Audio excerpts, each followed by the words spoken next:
quay lên mũi này. Tôi vui con là tôi bắn đất nát không đấy. Chúng ta ta.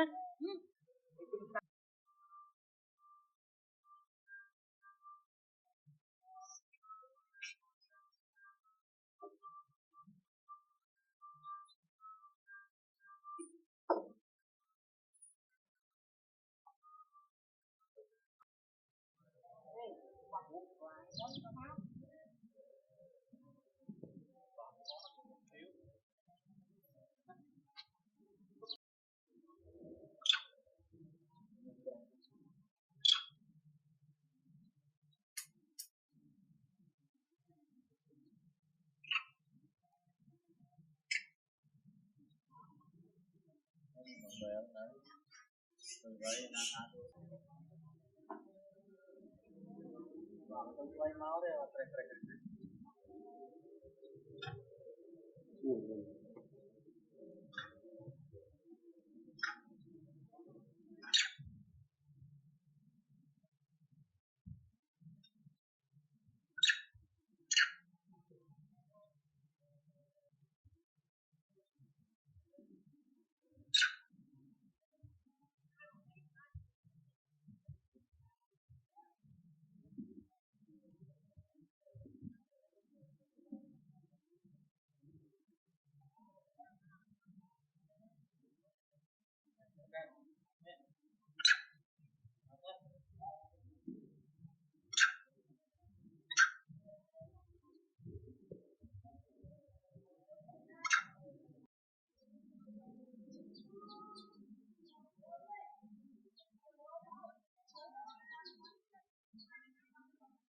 con xây nó con thằng bố có đứa thằng vợ ông này Đây đây là mờ trong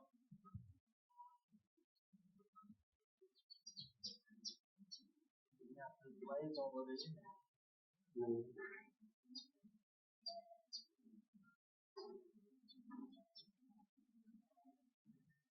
của bà mà này nó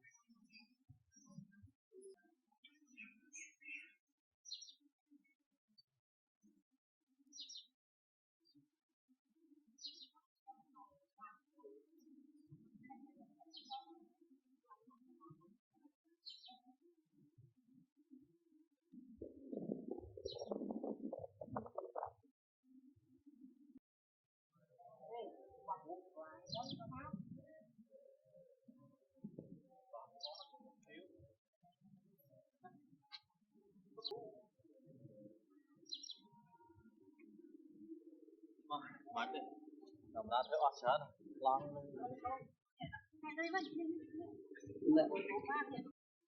ruột ông mang lôi cho một chai đi rồi thôi từ bọn mày đi sang cô sang anh bọn mày đánh một bụng cưng Cái nhà này nữa.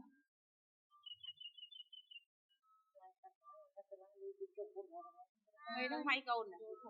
vậy mình Hả? mình vậy cũng quay lên mũi này. Tôi vui con là tôi bắn đất nát không đấy. Chúng ta ta.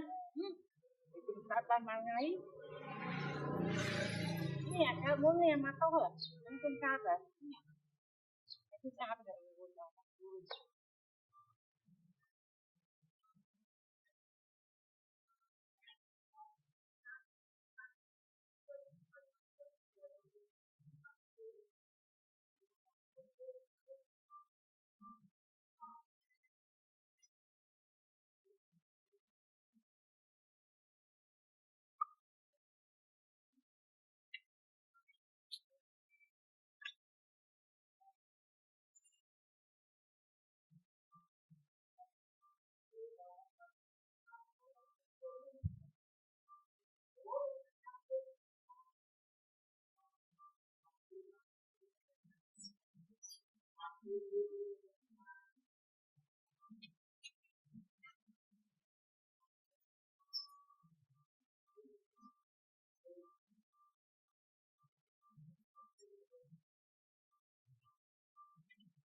Thank you.